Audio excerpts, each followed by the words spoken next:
rankings for KHSA Kentucky High School Basketball rankings week 7. We had a lot of action this week in week 6.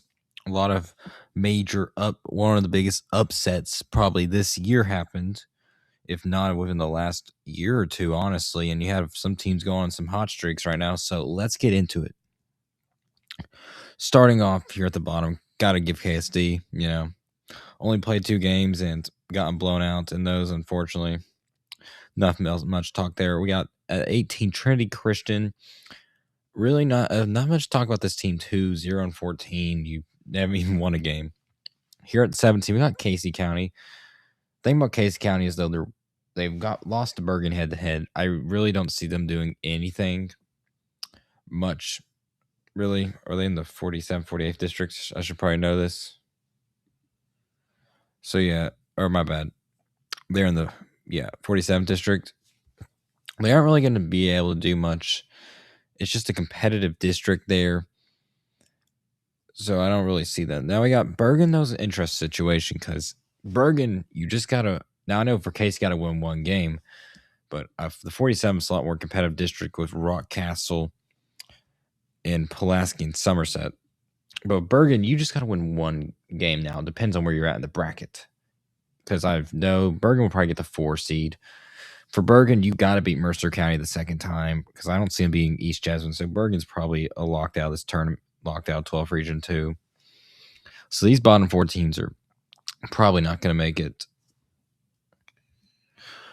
Alrighty, 15 through 11. Some changes coming in here. At number 15 is Mercer County, 2-13, which is crazy. They were region runner-up last year too, forcing DCA into overtime, and now they're sitting at 2-13.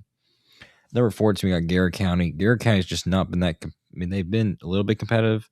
They haven't won a region game, so I believe they're like 0-5 in region play. Number 13, Danville at 6-7. We had Danville had that close game with DCA.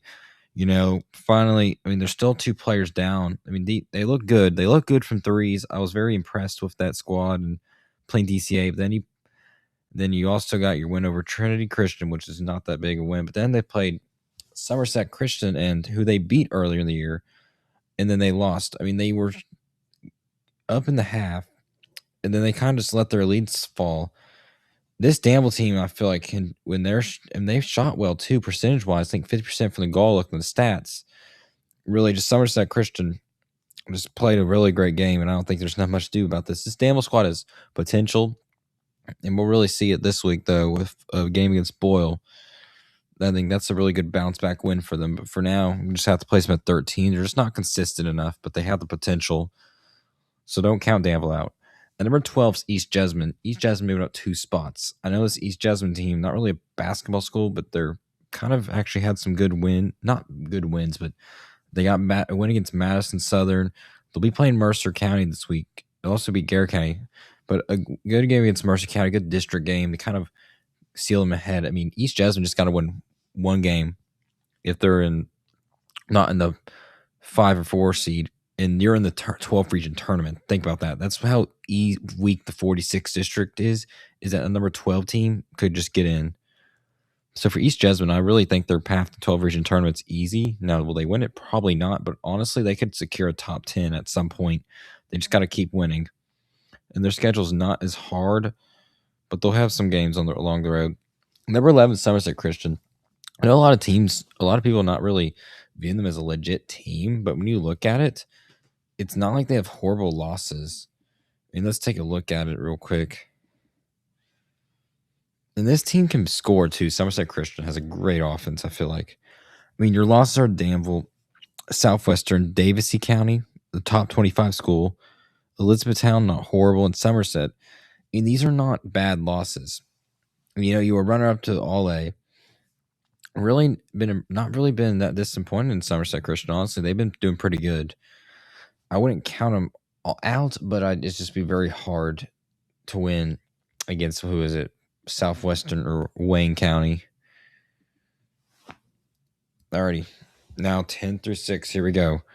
At number 10, we got McCreary Central. They really didn't do much this week. They kind of start off rough and then played very competitive games. I think forcing Pulaski County in overtime. This is a team to not sleep on. If they're playing good, if they're playing their kind of ball, they can beat anyone in the 12th region, and I mean that.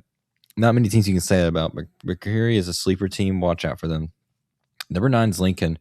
I would think Lincoln County has a very great defense, but just it's offensively right now, they've been struggling, losing 3 in a row right now.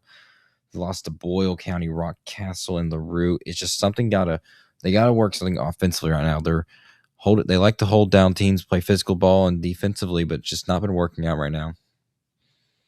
At number 8, Rock Castle County. They lost to Wayne, but then got the bounce back win against Lincoln County. They beat Mercer too. Well, it's Mercer. But now you're 9 and 8. They go up one spot, moving up in the rankings. At number 7, dropping down is Boyle County. Now you might be looking at the record 7-4, like, oh, they're kind of low. Below is a 9-8 team. The thing about Boyle County is, yes, they've lost to good teams, but they just don't have that really big win. I know Lincoln County's a win, but now look at them at 9. I just don't. Boyle County can play really good. I think Boyle County is able to compete with the top dogs of the region. I just don't know really. We haven't seen it really them finish off a game, except besides Lincoln, really. And that's the one issue for Boyle County is finishing off. Really, I think Boyle County just gets in a lot of foul trouble with Seneca Driver 2 and Harper Webb. I think that's one issue is foul trouble for Boyle County at the end of the game, finishing them out. And number 6 is Somerset. Kind of started off rough at the beginning of the year, had some injuries, but now they're playing their best ball right now, and they're looking kind of legit. Their loss to Pulaski County was kind of close. I think the thing that hurts them is their 40-point loss to West Jesmond for them going up even further in these rankings. But for now, they're at number 6. I think there's some big hopes for them, and I really think they can make a region run now looking at their squad. And who do we have this week for Somerset? Not really much this week, really, for Somerset. So, yeah, these are just games. Somerset this week needs to keep on winning until their big game against Southwestern. All right, number 5, we got West Jesmond. 7-6 right now. Kind of disappointing. I mean, you lost to Wayne County. You had a lot of losses over the break. It's not much to say right now. I mean, they're a good team. I've just not been impressed in the last week or two, honestly, with this West Jesmond squad. I mean, offensively wise, and I think who was I looking at? Yeah, West Jesmond. I mean, they're pretty. You got just 4 guys. Yeah, Gavin Murphy, Caden Floyd, Luck Tootin, Sawyer Thornton. I mean, those are you got 4 guys scoring your points. The rest are, I forget what team I was looking at though. And stat wise, just had a lot.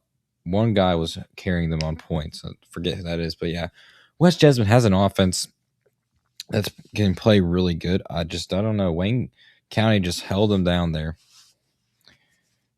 Right now, they're just not playing their ball. I think they're out of the rhythm. Number 4, Southwestern. They don't really drop because of anyone. They keep on winning. I know West Jesmond beats Southwestern, but I think Southwestern has a better resume right now. And just Southwestern's a team that I think is personally really good, but though this week kind of proved me wrong a little. It kind of reeled it back a little bit, in my opinion, Southwestern. But again, don't sleep on them. But I also think they'll have a tough time winning their district now. And number 3 is DCA. The Crown, I had moved them down after their loss after their close one against Danville a week earlier. So they're moving down to another spot. Don't count them out when they have when they got their tall guy who was at Lake playing good. They can do really good things. I mean, he was draining it for threes against Somerset despite the loss. One of the better players in the region. For DCA, their weakness is 3 points, and the other team shoots a lot of threes. They just can't stop it because DCA is just mainly a 2-point offensive team. At least that was philosophy last year. Yeah, that was all right. And number 2 now. Here we go. Here comes the controversial move. Pulaski County, and then Wayne.